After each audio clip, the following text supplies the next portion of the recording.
Well, are you guys ready for this? November 26, 2019, Tuesday. Yep, it's Thanksgiving week. It's going to be fun because I love Thanksgiving. So, anyway, hope everyone out there has a great, fantastic Thanksgiving. Enjoy time with your family. Do your best to be thankful and grateful for whatever you've got. We're going to talk about responsibility this time. This is season 4, episode 26.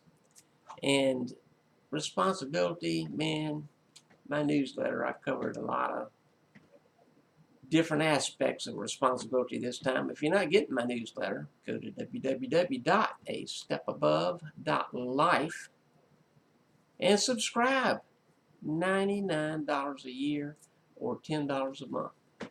I do about one a week, and sometimes I do more. It just depends on how my week's going. But also, I'll let you know in newsletters other things that I'm doing. Speaking engagements, which I go just about anywhere. I've been asked a lot of different places to come in and do seminars and workshops and training sessions and just to speak. Like one time, uh, my new book will be out very soon. I'll let you guys know ahead of time when it's coming out. The nonfiction book is called A Step Above, and it goes into different aspects of how to uh, become a step above in your living. And my other book, Hard Oiled Mystery, which is a fiction book, is it took place in World War II. I've finished that. I'm just trying to find a literary agent now, a good literary agent that actually does their job. I had one I contacted, and she said, "Oh, do you have a place where you can sell 10,000 copies right away? Do you have a venue within which you can work and get speaking engagements?" And she wanted me to do all the work, but she wanted to collect her 15%. Didn't need her. I want a real literary agent. So anyway, let's get on to what we're talking about here. Um, I have been not pleased with society as it has developed over the last few years. Uh, you may think it's because of my age, but no, it's not that. Think about this. If somebody messes up, they messed up. Take responsibility for it. Take the repercussions. Learn from it and move on. Oh no. The ultra liberal people in our society say, oh, that poor person messed up.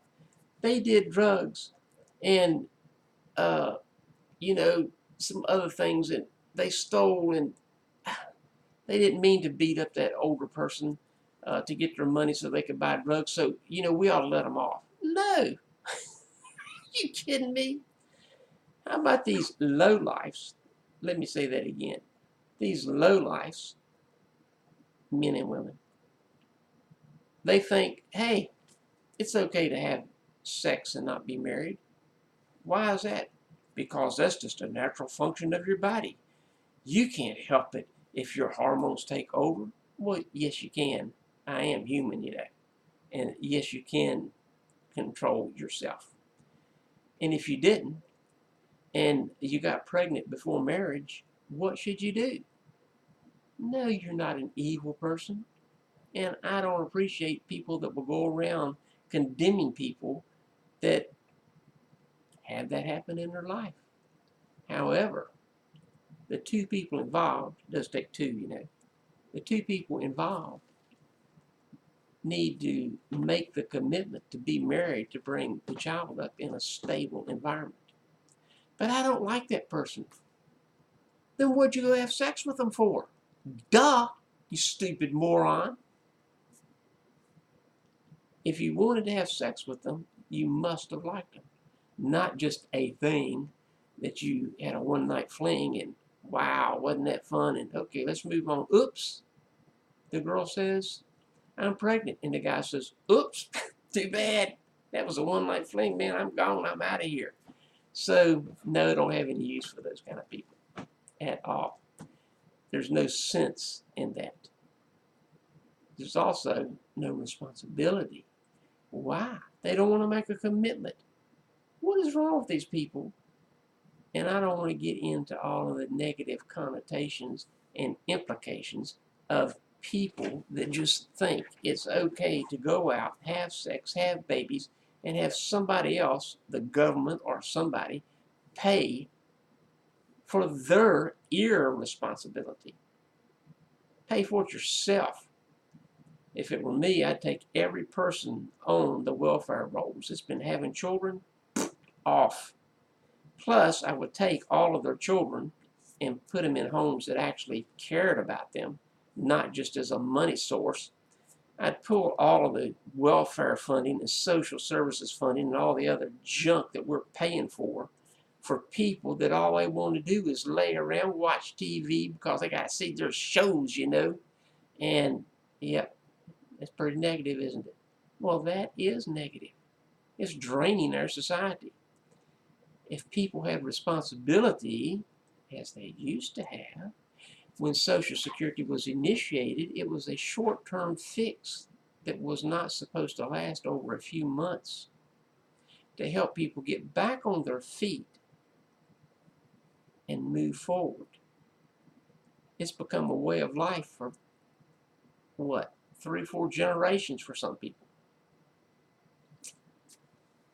Oh, boy. Anyway, let's get on to more positive stuff.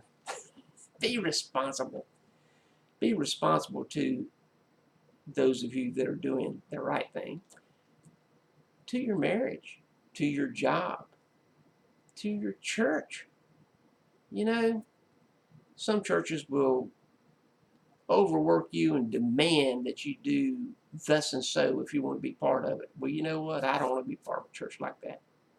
However, if there's some things I can do and I want to do them, yes, I want to be part of the church. But not when they demand it. Not when they say, well, you need to do this and you need to do that and you need to do the other because you're able to. No. Why? Just because I can do it, I should do it? Nope. That's not the way it works. Well, God wouldn't have let you have that gift unless He wanted you. Give me a break. You're not God. You're whoever, the pastor or a leader or whatever.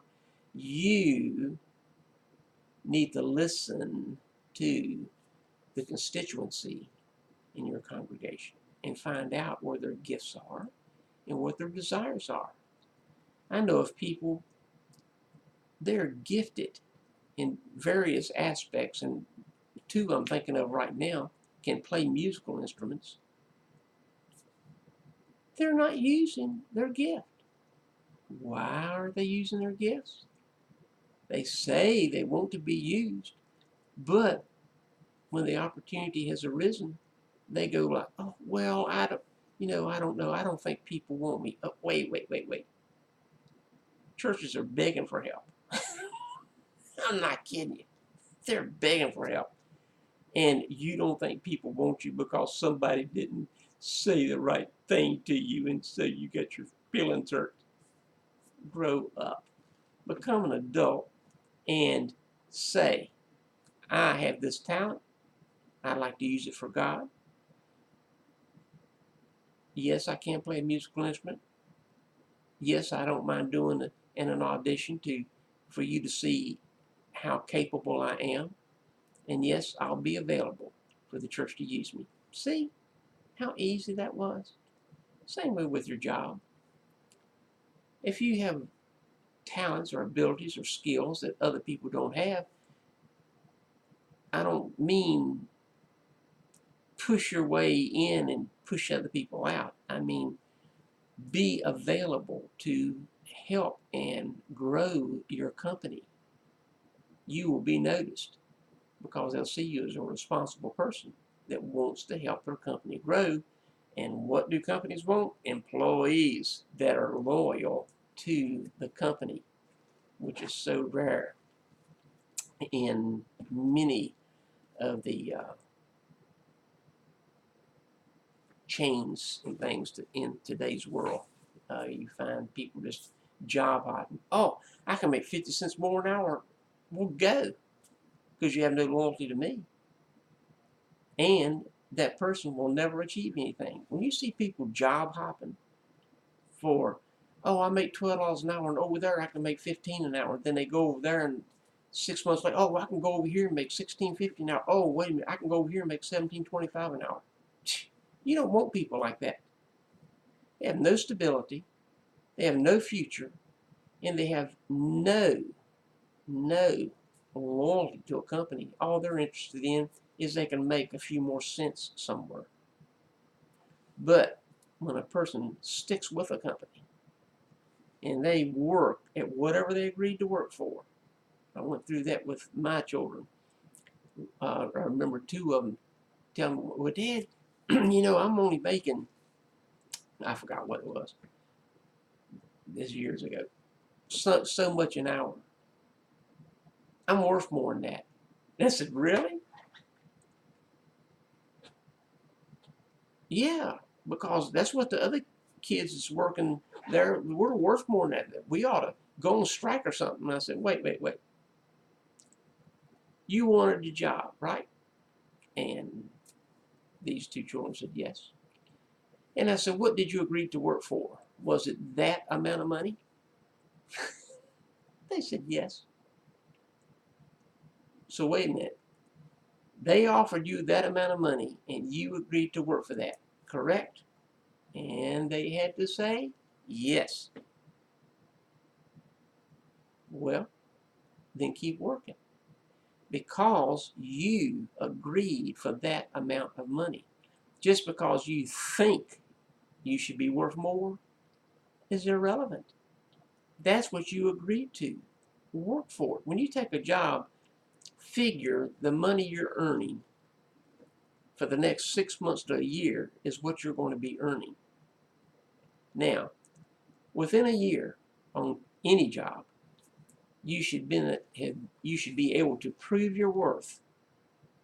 And yes, don't be bashful about asking for a raise.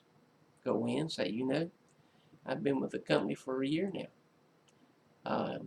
I believe you have found my work to be satisfactory. And if it has, they're going to have to say, yes, it has. And I've always been here, and I've always been on time, and I've always tried to help other people when they got in a bind. I believe you've noticed that, and if they have, they will say yes. So I feel that I would like a raise commensurate with that, and I have a figure in mind. However, I would like to see what you would offer first, and have a figure in mind. Don't tell them what it is. Say you think you should get a 5% raise, and you're making, make it easy on me, $10 an hour, it'd be 50 cents. Okay? And so the manager or owner, whoever you're talking to, says, oh, well, let me think about that. If he's a smart, or she's a smart owner or manager, they're going to figure this person is really valuable. I better offer them like a 10% raise. Well, I think you are right, and I think the best I can do right now is $1 an hour, so $11 an hour. What figure did you have in mind? What are you going to say? Oh, I just want 50 cents. No, you're going to say, that's incredible. Thank you so much. You're right in line with what I would like. Yes, they are, because they give you more than you wanted. That works 95 times out of 100. You get more than you want when you have proven yourself, because you've been responsible. So most of what I'm talking about in my newsletter, I go off on a bunch of different tangents, but responsibility means no matter what it's school, because I know I have a lot of teens that read my newsletter. do your schoolwork that you can ahead. In college, and now I didn't know this because my high school didn't do this. Some high schools do. They give you a syllabus for the entire quarter or semester or whatever kind of school you're at. And my college students that are watching my broadcast, listen to me. Read your syllabus and start addressing the entire semester or quarter in advance. Get all the work done.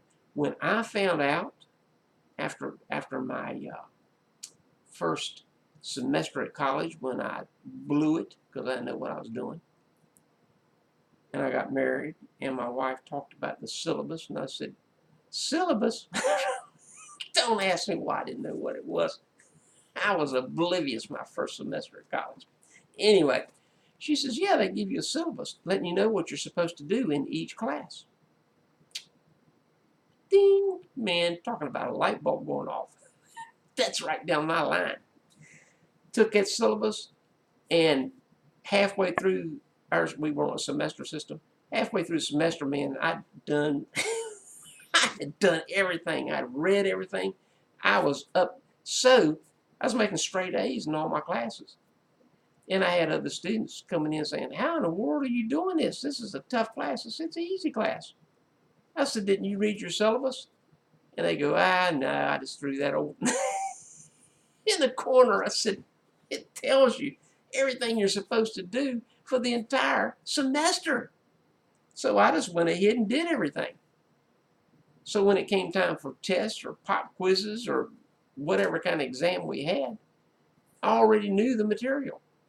And when we were in class, I was able to interact with the professors. And they were like, well, yeah, that's exactly what we're talking about. Oh, that's pretty amazing. Well, thank you, Joseph. That's a good insight. Why? Because I did it in advance. When you want to move up and be successful in life, and I don't care who you are, and I don't care how old you are, and I don't care what kind of health condition you're in. When you want to move forward, you can, as long as this is still working at least 5% capacity. Had a friend of mine tell me his brain wasn't hitting on all 8 cylinders. I understand. I grew up with 8-cylinder cars. But it doesn't matter. As long as 6 of them are working, go for it. Maybe if only 2 of them are working, on each side anyway. So you, no matter who you are, no matter what your education level, no matter your health condition, no matter where you live, you can move forward. Write out 10 things you want to be different in 6 months. Read them every day. Get your mind thinking about them. Read them when you get up in the morning. Read them when you go to bed at night.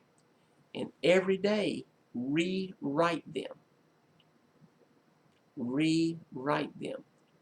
Because, what is that, kinesiology or whatever you call it? Anyway, when you write something, it imprints on your conscious brain and your subconscious brain and your body, and all of that works together to help that come to pass. Why do you think the Bible says, call things that are not as if they are? It's right in there. If you don't believe me, look it up. Call things that are not as if they are. Are you in a bad situation? Has your car conked out on you and you don't know what to do? Call into existence a newer working car. The type, maybe the year, the color, how good a condition you want it to be, the number of miles you want on it. I don't know. You can name a bunch of stuff. You can call that into existence. And if there's anybody out there that says, oh, no, that's just positive thinking. Yes, it is positive thinking. It's right out of the Bible. Where do you think positive thinking came from? Duh. Anyway, don't get me started.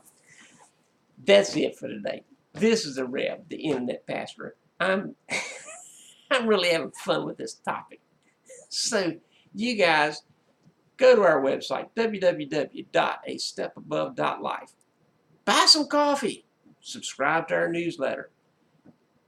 Request uh, some of the past articles that I've had. I mean, I've got a whole, at least 11 years of information that is chock full of stuff that I've come across. So I'll see you guys next time. Enjoy your Thanksgiving.